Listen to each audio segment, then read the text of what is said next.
पासून विश्रांती घेतलेल्या पावसानं 29 जुलै ते 31 जुलै या 3 दिवसात दमदार हजेरी लावली। त्यामध्ये बुलढाणा जिल्ह्यात झालेल्या अतिवृष्टीनं 495 गावं बाधित झाली असून 84,870 हेक्टरवरील पिकांचं प्रचंड नुकसान झालंय।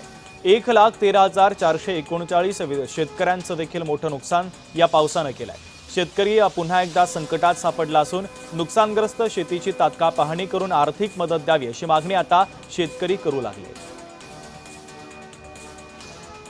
तर बुलढाण्यातील 91 मंडळांमध्ये अतिवृष्टी झालेली आहे, त्यामुळे आता शेतकऱ्यांचं मोठं नुकसान झालंय। तातडीनं या नुकसानीचे पंचनामे करावेत आणि मदत जाहीर करावी अशी मागणी आता शेतकऱ्यांनी प्रशासन आणि सरकारकडे केलेली आहे। तर नद्या देखील दुथडी भरून वाहत आहेत आणि शेतामध्ये पुराचं पाणी शिरल्यानं उभी पिकं उद्ध्वस्त झालेली आहेत आणि शेतकरी सध्या मेटाकुटीला आलेला आहे। काहींच्या घरामध्ये सुद्धा पाणी शिरलेलं आहे। प्रशासनानं तातडीनं नुकसानीचे पंचनामे करावेत आणि मदत जाहीर करावी अशी मागणी शेतकरी करत आहेत। मराठवाड्यामध्ये